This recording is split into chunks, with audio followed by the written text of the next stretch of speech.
Alright, first and foremost, I'd like to give all praise, honor, and glory unto Yahweh, Ba'ashem Yahushai, Ba'ashem Kotash, the wonders unto the apostles and the elders of great millstone that surely do well.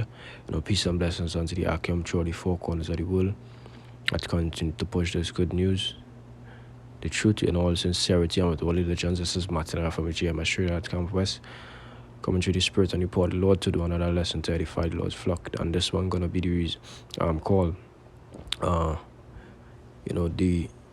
what was the purpose of Esau, seeing that in the end of this whole story that the Most High created, he's gonna be destroyed, and he ain't really serving any righteous purpose on the earth, but he do have a purpose, and his purpose was to be made as a as a weapon stick for us, so that we would know evil, and we would know not to to disobey the Lord, the Most High, because the Most High created him. It's not that Satan created Esau. Satan is the one who in charge of Esau. No, the Most High created Esau for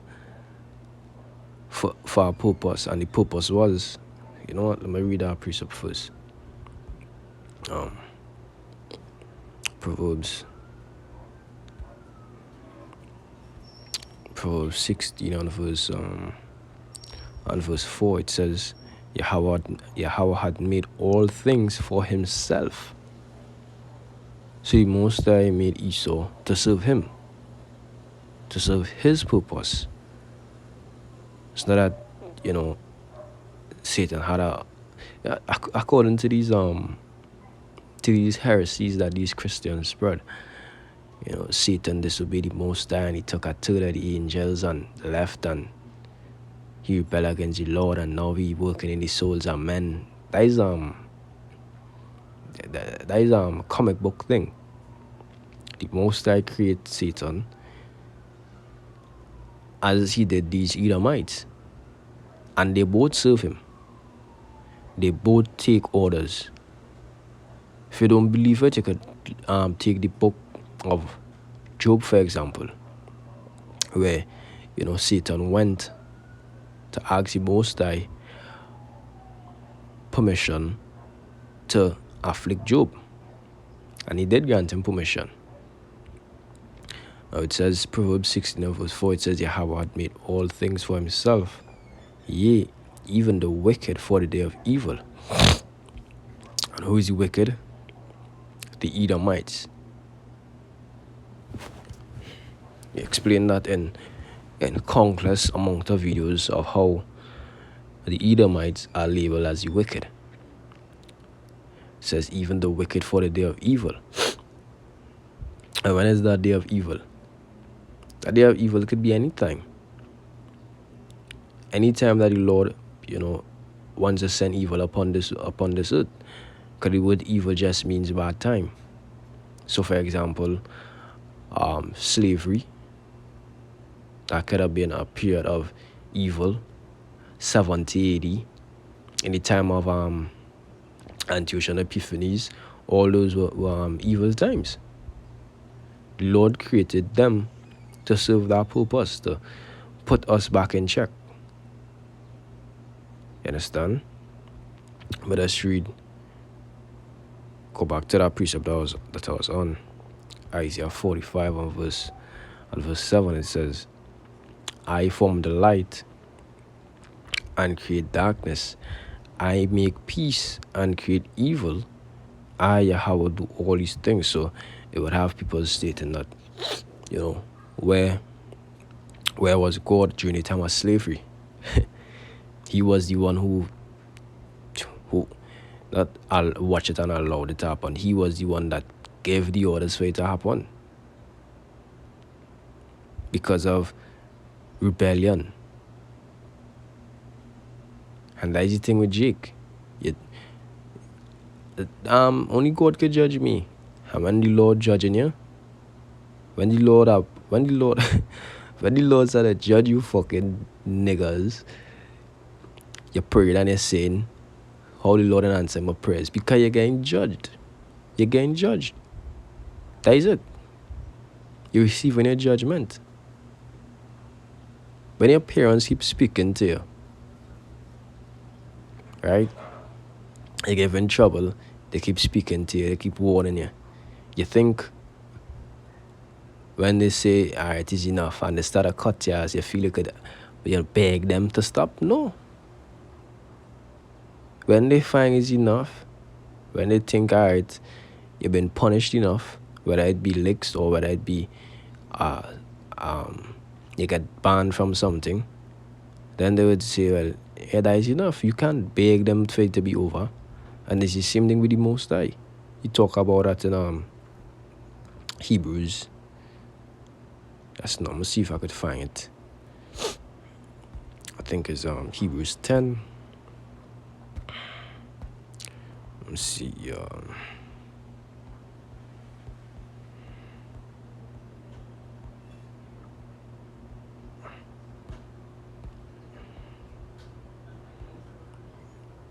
Hebrews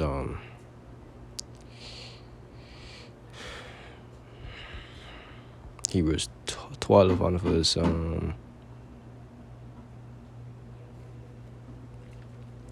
Hebrews 12 on verse 10. You know, I read verse 9. It says, furthermore, we have had fathers of the flesh which corrected us, and we gave them reverence.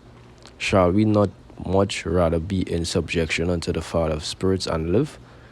For they verily for a few days chasten us after their own pleasure, but he for our profit, that we might be partakers of his holiness.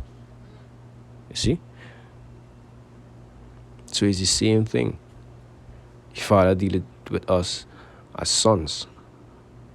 When he, is fed up warning, where does receive correction, punishment. And who he used, I guess what the scriptures have the answer. He used Esau.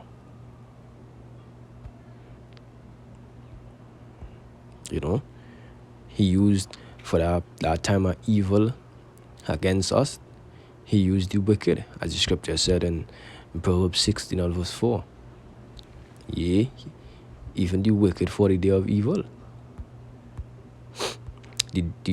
Our temptation, the time of Jacob's trouble, that time of evil, who you gonna use? The same Edomites, the wicked. This is Psalm 17 and verse 13. It says, arise, O Yahweh, disappoint them, cast them down, deliver my soul from the wicked, which is thy sword. Which is thy what? Which is thy sword.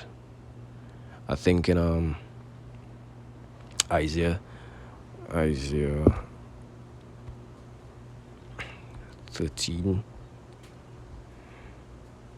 Isaiah 13. Isaiah 5. Isaiah 10 and verse 5, it says, O Assyrian, the rod of my anger, and the staff in their hand is my indignation. So he will use these nations, which the Assyrian here, talking about, these modern day, or the modern day Assyrians is these Edomites. He using them as his staff of correction, as his, way of correcting us. So the way they deal with us is actually how the Most High dealing with us. When you read Lamentations, see if I could find it. 1 on verse.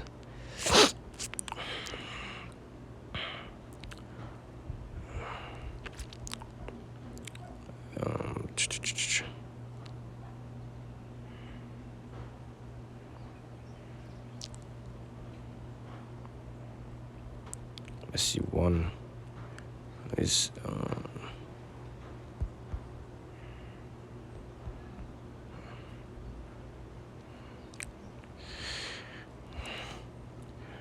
Two on verse on verse 4. It says he had bent his bow. You know what? I'll read coming down. It says I'll start with verse 2. It says the Lord had swallowed up all the habitations of Jacob, and had not pitied. He had thrown down in his wrath the strongholds of the daughter of Judah. He had brought them down to the ground. He had polluted the kingdom and the princes thereof. He had cut off in his fierce anger all the horn of Israel. He had drawn back his right hand from before the enemy, and he burned against Jacob like a flaming fire which devoured round about. He had bent his bow like an enemy. He stood with his right hand as an adversary, and slew all that were pleasant to the eye in the tabernacle of the daughter of Zion. He poured out his fury like fire. The Lord was as an enemy. He had swallowed up Israel. He had swallowed up all her palaces. He had destroyed his strongholds, and had increased in the daughter of Judah mourning and lamentation.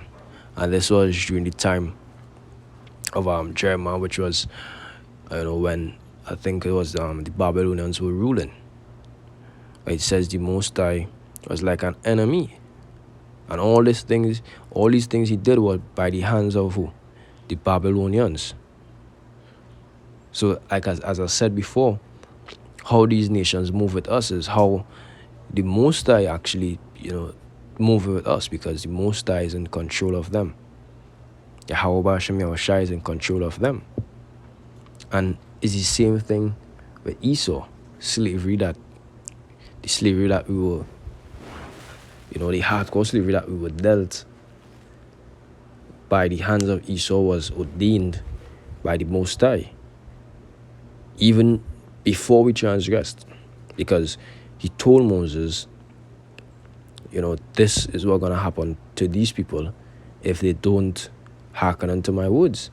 And then he came and said to Moses that all the blessings and the curses of this book gonna, come upon us. So it's something that we really and truly couldn't escape.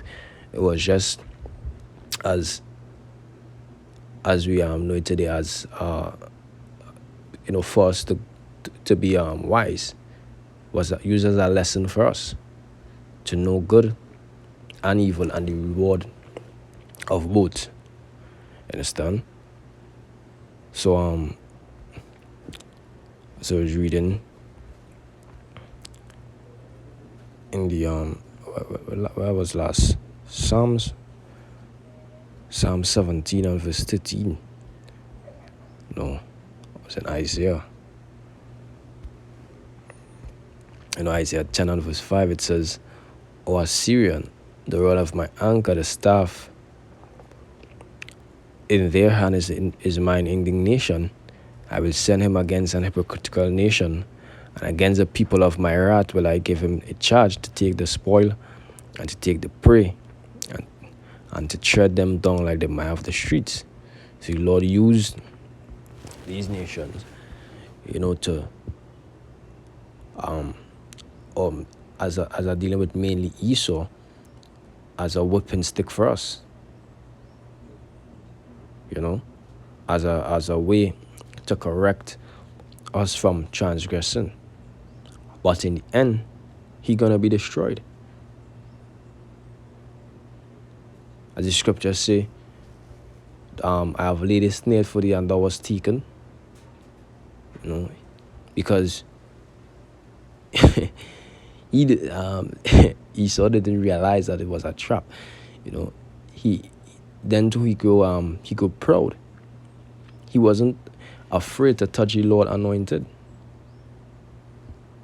He grew proud in it. He said, this make me rich. Furthermore, he said, doing this because you transgress against the Lord, as though he righteous.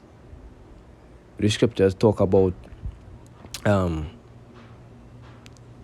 the enemy cast down.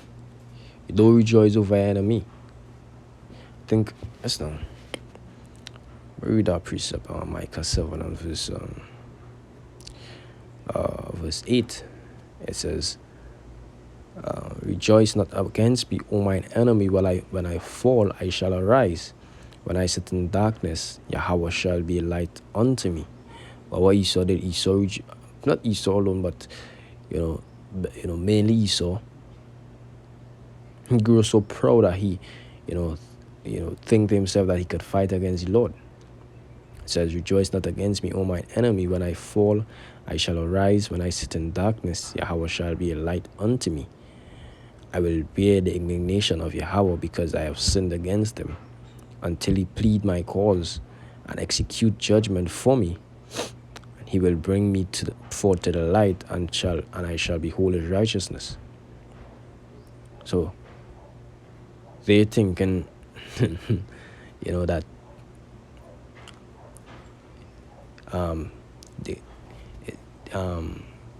that we're gonna stay in this state forever because we sin against the Lord. But the Lord's mercy is what trump all this, trump all of Esau's plans, casting stumbling blocks into our way, trying to make us go off, putting pork into our foods, and putting these different doctrines for us to follow, misleading us. The Lord's mercy is what trump all of this. So all those stumbling blocks that he put in our way for us to keep going off, it wouldn't work. Because he know you see, Esau know that is the reason why we're in the state. As long as they keep making these people go off, according to the account in Numbers 23 with Balak and Balaam, as long as the Lord see iniquity in these people, he gonna punish them. It have it even in Judith. So they know how to keep us in this state. But guess what? The Lord, promised mercy from before it even happened. So that is how we're gonna escape. But the end of Esau gonna be, as the scriptures say, total annihilation. When you read Lamentations 1 and verse 21.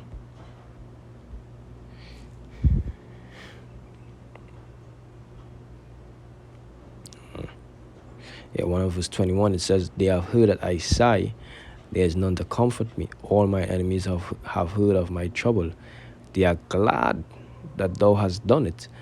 Thou wilt bring the day that thou hast called, and they shall be like unto me. It says, let all their wickedness come before thee, and do unto them as thou hast done unto me for all my transgressions. For my sighs are many, and my heart is faint. So they're going to receive the same judgment that we receive, and even worse.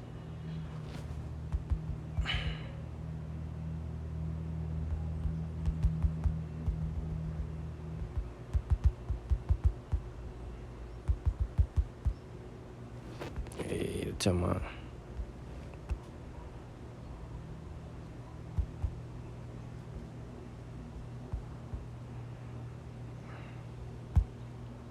This is Sirach 38 and verse 22. It says, remember my judgment, for thine also shall be so. Yesterday for me, and today for thee. So Esau, you're gonna receive, the punishment that we receive, and even worse. You were just used as an instrument of correction, or as we say in the world, a rod of correction. But they didn't replace us as the Most High favorites. You were just used to bring us back in check. So with that, I want to give all praises and glory unto Yahweh, Ba'ashem Yahushai, Ba'ashem Yahushai, double honors unto the apostles and the elders of great ministers that shouldered the rule. Well, peace and blessings unto the Akim, through the four corners of the world, and until next time, I want to say Shalom.